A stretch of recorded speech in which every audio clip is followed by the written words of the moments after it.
The rain had just stopped when I stepped out of the car. The air was thick with the scent of damp earth and wilted flowers, the same ones from Daniel's funeral. My heels sank into the muddy driveway as I walked toward the house, my chest tightening with every step. I just needed to get inside. To shut out the whispers, the pity stares, the emptiness that had swallowed me whole the moment they lowered Daniel into the ground. Then I saw it. Suitcases, boxes, plastic bags stuffed with my clothes. My books, jewelry, even the framed wedding photo from my nightstand. Everything I owned, dumped on the porch like garbage. My stomach knotted. The front door was open, and standing just inside were Margaret and Sophie, Daniel's mother and sister. Their faces were unreadable, cold, distant, as if I was nothing more than a stranger. Margaret crossed her arms. "You don't live here anymore." I let out a shaky laugh, certain I had misheard. "What? This was never your home," she said flatly. "You have no right to anything here." My head spun. "That's not true. I was Daniel's wife. This is our home." Margaret's mouth curled in amusement. "Were you?" I felt the blood drain from my face. "What are you talking about?" I asked. She sighed, as if already tired of this conversation. "Daniel was already married before you came along." The world tilted beneath me. I clutched the doorframe, my pulse thudding so loudly in my ears that I could barely hear my own voice. "That's not possible. We were legally married. I have a certificate. A wedding. He loved me." Sophie shifted uncomfortably. "You were never his wife, Olivia." I shook my head violently. "That's a lie. There must be some mistake. A voice cut through the air laced with scorn. "No mistake." I froze. From inside the house, a woman stepped forward, her heels clicking against the tiled floor. She was tall, elegant, her dark red lips curling into something between a smirk and a sneer. And she wasn't alone. 2 little boys stood behind her, clinging to her dress. One looked about 6, the other maybe 4. She folded her arms. "I'm Daniel's wife." The weight of her words crushed the breath from my lungs. No, this wasn't real. My mouth opened, but no sound came out. Margaret smiled, slow and victorious. "Meet Helen," she said. "She was married to Daniel years before you. And unlike you, Olivia, she has proof." I felt the walls of my life closing in. The wind picked up, rustling the trees, carrying the faint scent of funeral roses. I turned to Daniel's wedding photo, lying in the dirt, the glass cracked right through the middle. Like my whole damn world. My name is Olivia, and for 5 years, I believed I had the perfect marriage. Daniel was my world. He treated me with kindness, love, and respect, and in his eyes, I was his everything. When he passed after a long, painful illness, I thought the worst was over. But little did I know, the real nightmare was just beginning. There was no reason to doubt him. Until the truth hit me like a freight train. He wasn't just my husband. I wasn't his only wife. One moment I stood there staring at the woman, Helen, with her 2 little boys peeking at me from behind her dress. Next, I was outside in the cold, my hands shaking as I tried to shove my things into a suitcase that wouldn't close. I was muttering to myself. Daniel had a wife before me, and kids.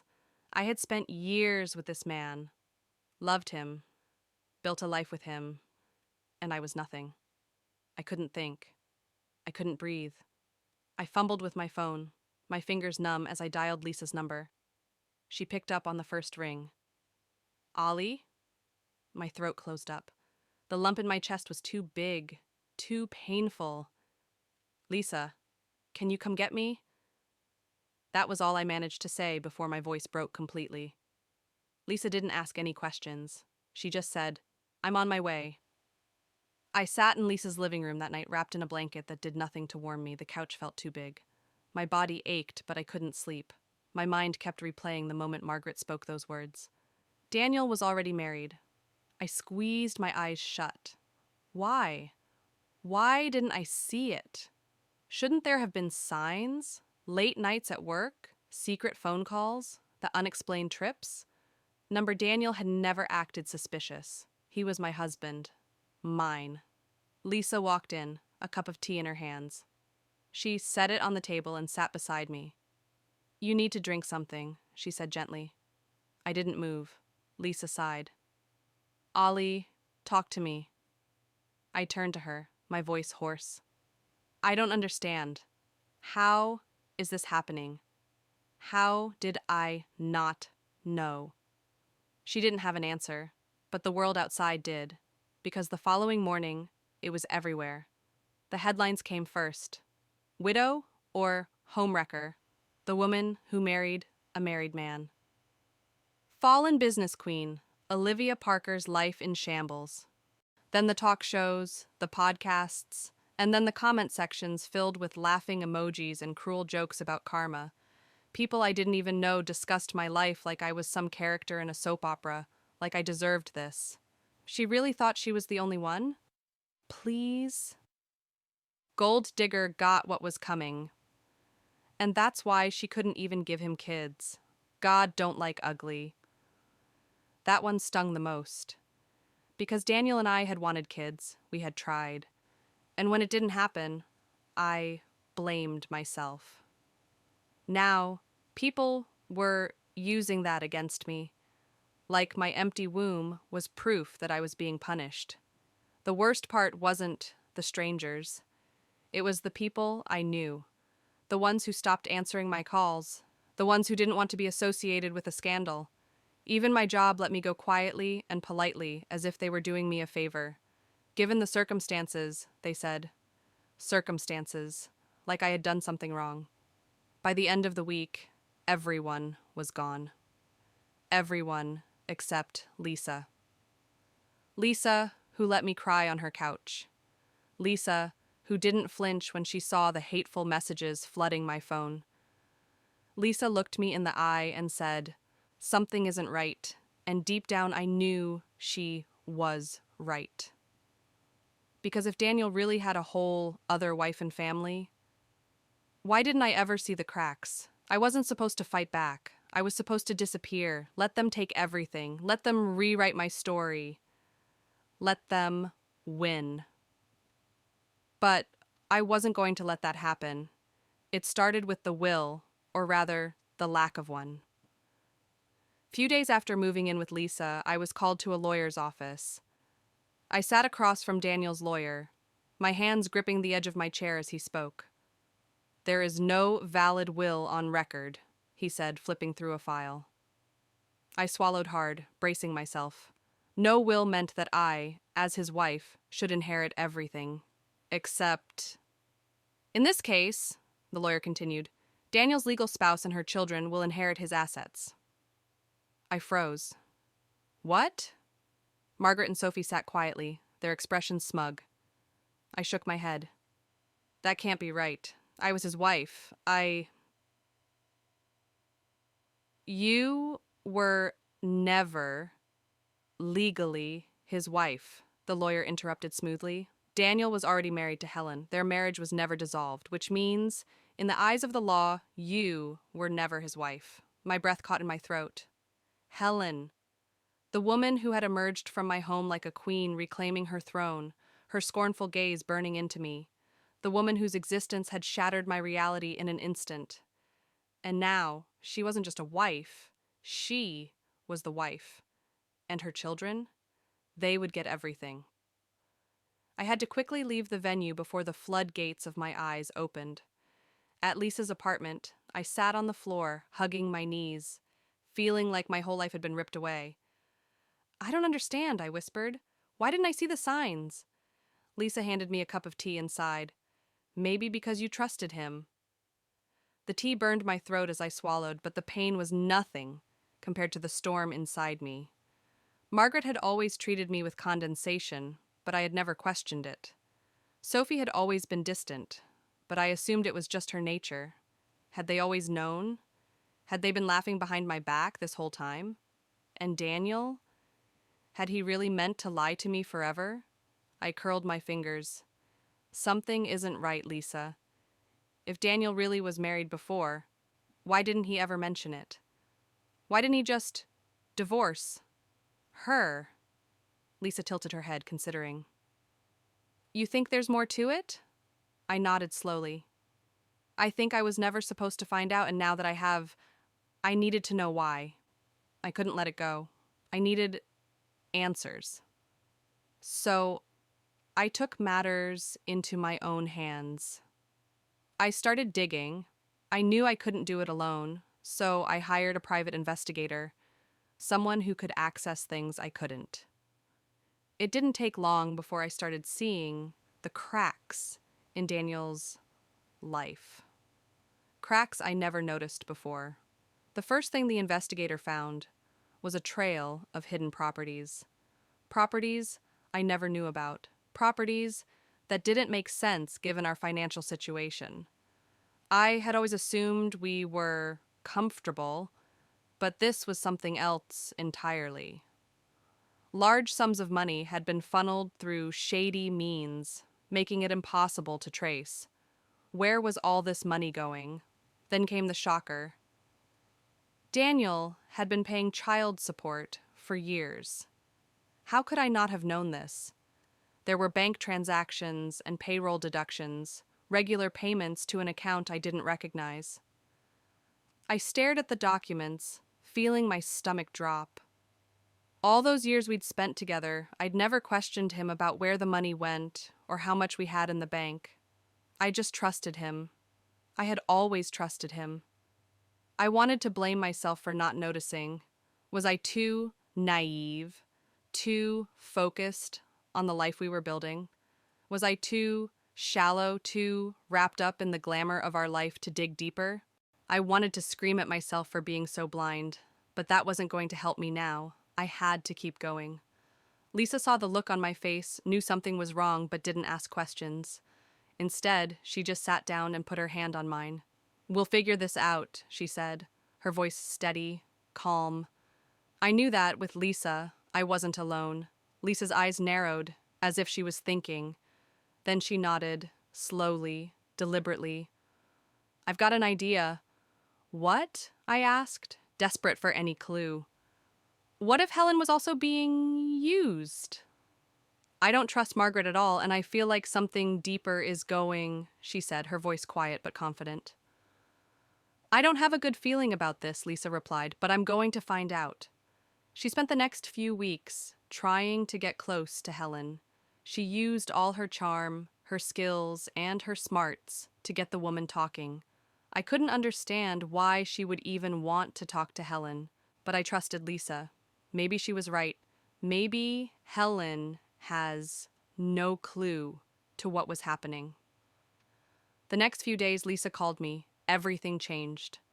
Olivia, I found something. Lisa's voice crackled through the phone.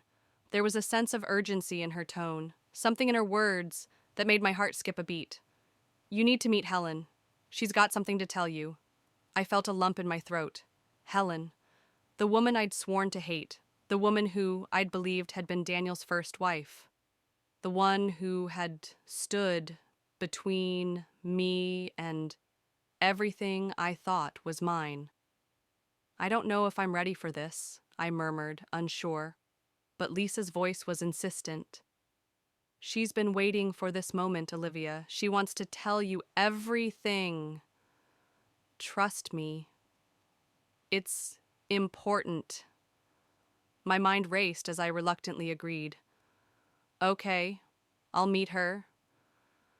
I didn't know what I was expecting when I walked into that cafe, but not the woman sitting at the corner table whose hands trembled slightly as she stirred her coffee. She looked like she had been carrying the weight of the world on her shoulders for a long time. And when our eyes met, it felt like we were both caught in the same storm. Helen stood up as I approached, her face tight with nerves. She didn't look like the woman I saw in the house the day I was thrown out.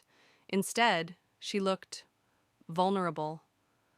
Olivia, she began, her voice soft, almost apologetic. I'm so sorry. for everything. I need you to know I wasn't the one who set this whole thing in motion. I didn't know about you. I didn't know what was going on. I felt my chest tighten.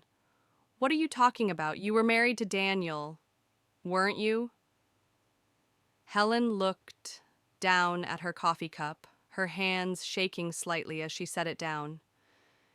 Yes, she whispered, but it's complicated. Daniel and I were separated for years. We never legally divorced, but we hadn't been together for a long time. I didn't even know you existed until everything came out.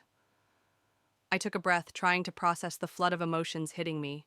My mind was racing, and I felt a dizzying mix of anger and confusion. So, you mean to tell me that all of this time I was married to a man who wasn't legally free? Helen nodded, her eyes downcast. Yes, but there's more. Something I didn't know until recently. My heart skipped a beat. What is it? Helen leaned forward, her voice dropping to a near whisper. There's a will. Daniel made one, and I know it's with his lawyer. But Margaret, she's been working with the lawyer to bury it. She's been telling me that Daniel left me nothing. That he wanted nothing to do with me or my children. She's been using that to get me to play along with her plan of me getting all Daniel's assets. I felt my stomach twist. A will? So, what does that mean? Does it mean we have a chance? Helen nodded slowly, looking conflicted.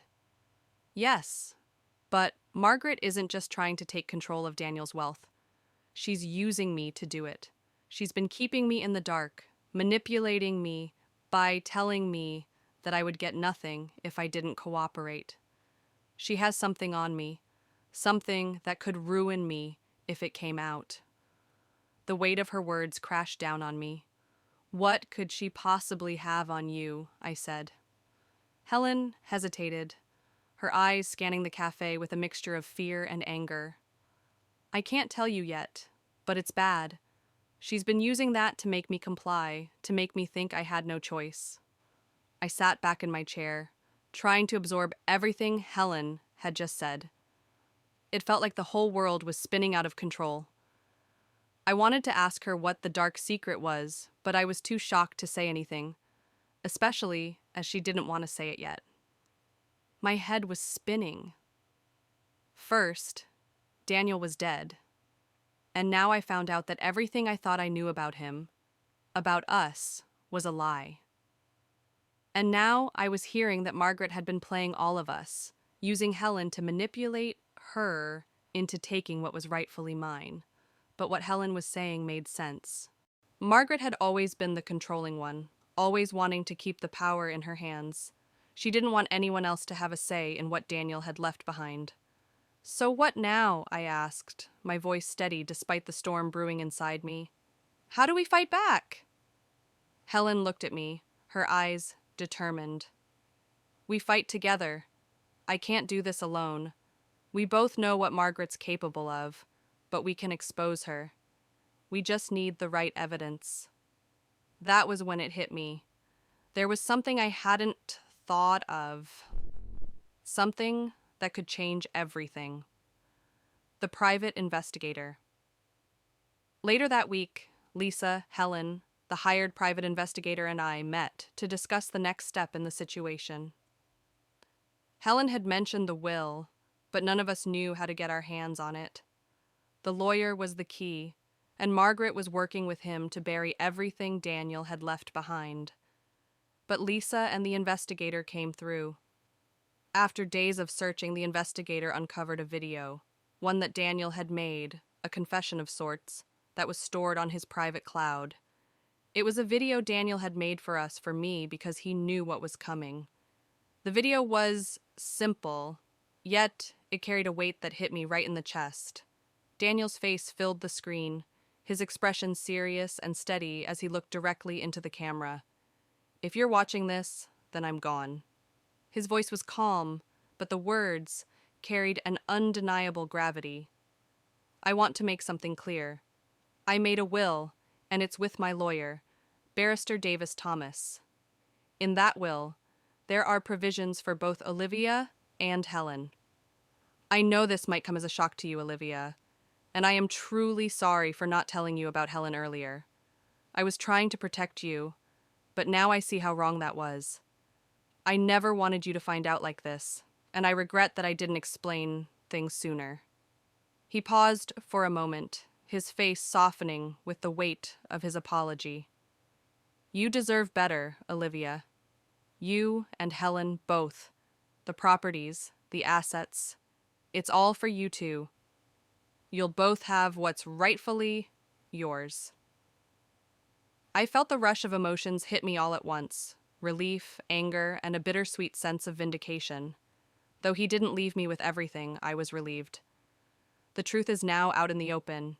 There was no room for doubt anymore. The will existed, and it was with his lawyer. Now, all we had to do was make sure Margaret didn't get away with their lies. The battle wasn't over yet, but with the truth finally on our side, we had the upper hand. We took the case to court, and on the D-Day the courtroom was packed, the air thick with tension. Helen and I sat together, our hands clasped tightly in shared determination. The battle had been long, and now it was finally time to face Margaret and Sophie.